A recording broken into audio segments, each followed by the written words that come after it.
see you all have flowers. We're going to get to that in a little bit. Yeah, so this talk title came to me because I've been teaching a class here, Practical Mysticism. And we just finished our 5th week. And this class is, as you might guess, it's not so much about understanding the mystics of the world, although we do talk about that. It's more about deepening and understanding the mystic within each of us. So it's learning how to connect to that presence within us. Mysticism is defined as the art and practice of oneness. Yeah, and so when you think of the great mystics of the world, Jesus or Buddha, Paramahansa Yogananda, St. Francis of Assisi, all these wonderful beings, they probably didn't need to practice much. They probably didn't need to practice oneness, but the rest of us, yeah, we need a little more practice. We need a little bit more.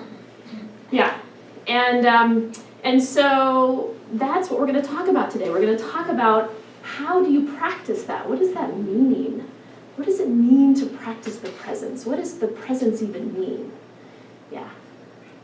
So I want you to contemplate the following question. Who am I?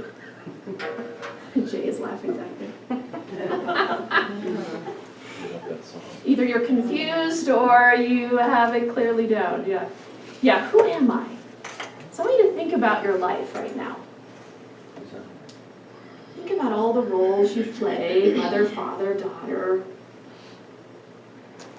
Perhaps when you think of the answer to this question, you think about sexual orientation, nationality, race, your religious beliefs, Buddhist, atheist, science and mind practitioner. So just thinking about who are you?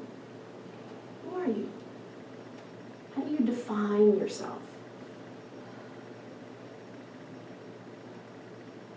So it's interesting when we think of this question, and I'm using think deliberately, because it's often the thinking mind that defines it.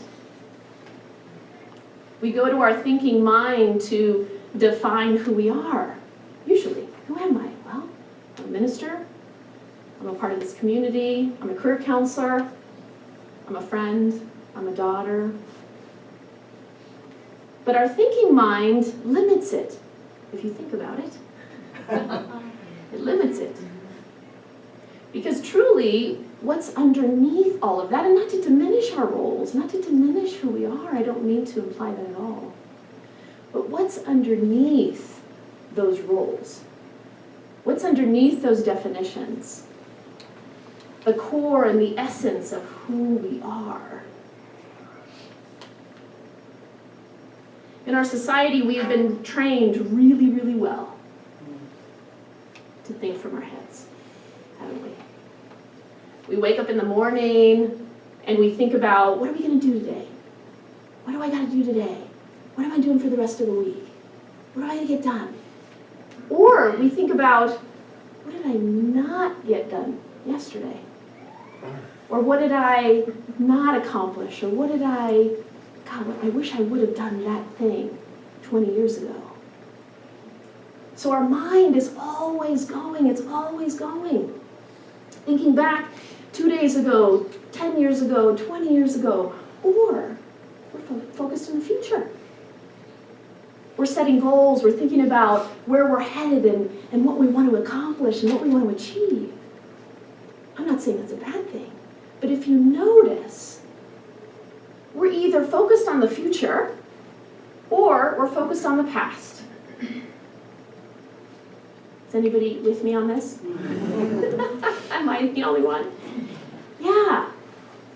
Years ago, Eckhart Tolle did a wonderful series with Oprah Winfrey. And what they did, they went through the whole series of A New Earth. Did anybody participate in that? It was online. It was like this groundbreaking thing. Yeah? A New Earth was the book that he wrote, and he and Oprah did this whole series online. Recently I found the podcast of 5 of the chapters, and so I was listening to them again. And fascinating, so much wisdom in that book. And he talks about the thinking mind. And he talks about how we spend our time focused either in the future or in the past. That's just where our mind goes. Thinking, thinking, thinking, thinking. And he talks about the ego and how the ego is actually the thinking mind. And he defines it this way. Our ego is compulsive, conditional thought processes. Pretty simple. But when you think about it, it's compulsive. Our thoughts are compulsive. They just come in. Suddenly we're in the future. Suddenly we're in the past. It just happens so quickly. Yes? It just happens. We're not even aware of that. I want you right now to, I'm gonna have you take your hands. Put your hands like this, everybody. So your left hand represents the past. So everything you've experienced from your past, the memories, the hard times, the good times, the challenges, all of it. Okay, that's your left hand. Your right hand is the future. All your visions, your goals, your desires, your dreams, that's your right hand. So take them out about this far. Sorry, you're going to run into people. I know, get friendly. Okay? Now I want you to slowly bring your hands in, slowly, until you're about 6-7 inches apart. And look down. Look down at the gap.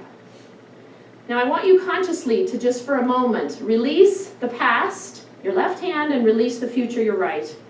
Just let it go. And in this moment, focus on that gap. Just let yourself be present to the gap, to that space that exists between your past and your future. Okay, take your hands down. So the gap is where God lives. That's where Spirit lives, is in the gap, in that present moment. The ego's job, though, is to take us off our spiritual path, is to distract us, is to create that separation so that we think that we are our future, we are our past, we are our memories, we are our thinking mind. That is not who we are. That is not who we are. But it will work really hard, that those compulsive thoughts will work really hard to keep us either here or here. And so Eckhart Tolle talks about how do we get rid of the ego? How do we exit the ego? The now, the gap, the present moment, right here, right now. That's how we exit the ego. Oneness, the whole concept of oneness is an interesting concept, isn't it not? It often starts as an intellectual exercise. As we're thinking, what is oneness? What does that mean? And so we have to process and think about what is that for us. So it starts out as an intellectual exercise. However, oneness with the divine is an experience. We can't intellectualize God. We can only experience God. And practicing the presence, it takes practice. That's why it's called practicing, because it takes practice. Slowing ourselves down, paying attention to the gap. And there is so much in the gap. But we have to quiet ourselves. We have to go into the stillness. And I'm not saying ignore our future. There's tremendous power in visioning. We're talking about visioning for a new space. And focusing on what we want for our lives. But it's just to pay attention and notice how often we do that. How often we're taking ourselves to the future or regretting or thinking about the past. The present moment, the gap. That's where God is. That's where we can experience God. And actually, there's nourishment there. There's connection there. There's joy there. There's peace there. All of that is found there. And so what if we, instead of when we walk our dog, who has dogs in here? Who walks their dog? Okay. Instead of, and I don't know if you all like this, but this is what I do. When I go for walks, I don't have a dog, wish I did, but I don't. When I go for walks, I put my earbuds in and I listen to music. And I love that. But what if, instead of putting our earbuds in, we left them out? And we just practiced the presence as we walked through our neighborhood. What if when we come home at night, instead of turning on the television, I've been watching The Marvelous Mrs. Maisel on Amazon. It's quite lovely. So when I come home at night, I turn that on as soon as I come in. But what if instead of turning our television on the moment we walk in the door, that we get into the silence for 10 minutes? We quiet our mind just for 10 minutes. Even 30 seconds would be powerful. Yeah. Or when we're in our cars, before we start our car, for 30 seconds, we take a breath. We take a breath. You connect in. You go into the gap. You feel that presence. You feel that connection. You feel that divine connection that is there. It is only found in the gap. It is only found in the stillness. Ernest Holmes said this: I have listened to the great silence, and in the deep places of life, I have stood naked and receptive to thy songs, and they have entered my soul. Isn't that beautiful?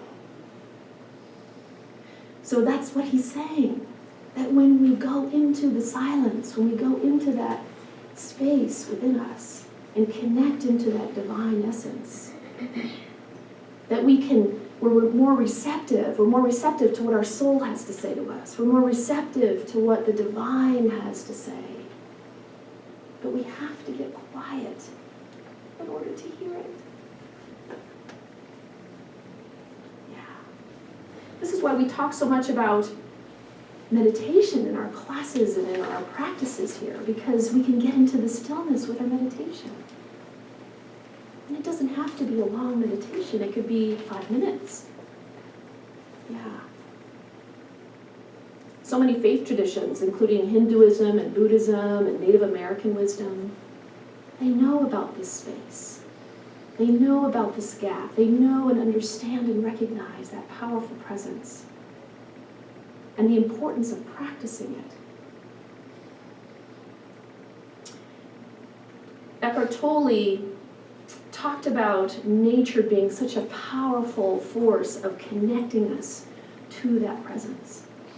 And he said this: nature is a beautiful access point into the inner stillness. Yeah? Yeah. Even just looking out your window and connecting to a tree that you see outside. There's not much flowers right now because we're not in spring yet, but soon it will all start to bloom up. But nature he calls it an anchor. It anchors us. It anchors us to the divine within us. So you've all been given a flower when you came in. Did anybody not get one? Everybody have a flower? Yay. Okay, so pick your flower up. You don't have one? Here. Stephanie, oh, here. Okay. So I want you to hold your flower, and I want you to look down at your flower. Just gaze into it.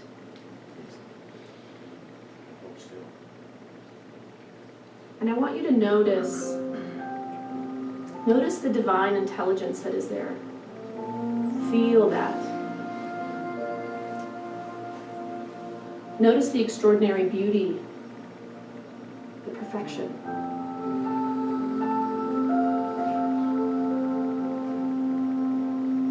Notice the shape, the color, the detail that is there.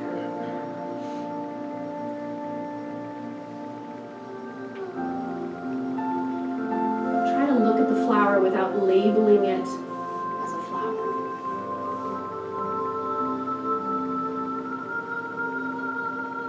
Just be with this beautiful creation of the divine.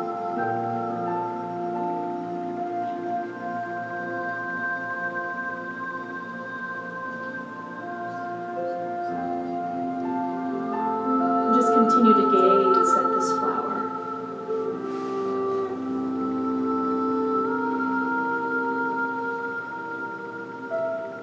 Just allow it to really take you in.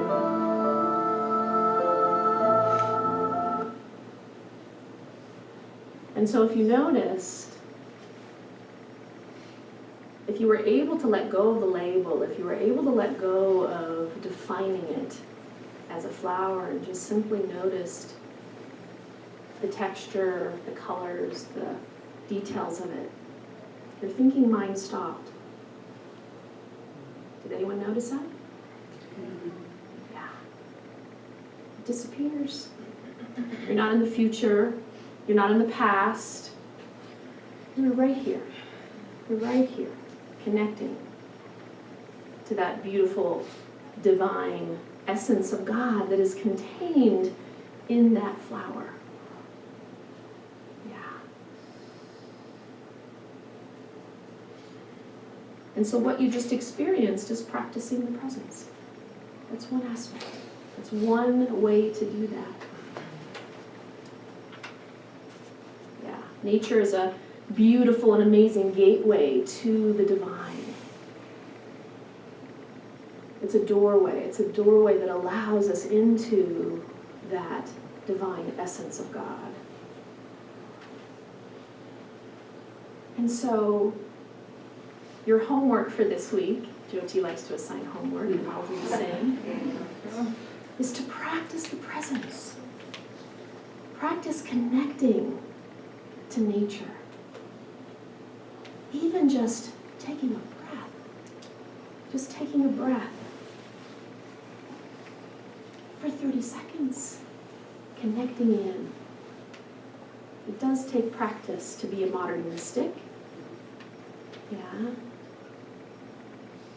But the power of that, what's available to us simply by doing that, more joy, more love, more peace, more connection, not just to those around us, but within ourselves. And the more that we practice the presence, the more joy begins to emanate from us. Because if we can recognize our oneness with the divine within ourselves, and we can recognize our oneness with a beautiful flower, we can recognize our oneness with those that we connect with out in the world. And instead of seeing them as beings, we see them as our brothers and sisters. We see them as people that we are truly connected to. Yeah.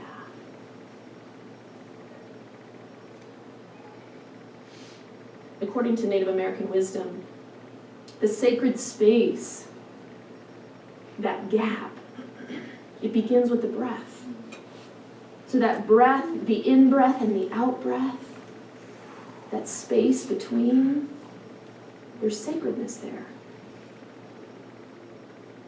Some of you know what I'm talking about. In Eastern philosophy, that's a technique that has been practiced for thousands of years. Thousands in their meditation practice. There's a reason for that. Because when we're in that sacred breath, in that space, that gap between, the I falls away. I meaning us, me. Yes, it falls away. And we now are connected to the one. How beautiful is that? Yeah. And so let's repeat our affirmation out loud together. As I practice the presence, I experience oneness with all life. Yes, indeed. So let's move into prayer. I invite practitioners to stand in high consciousness.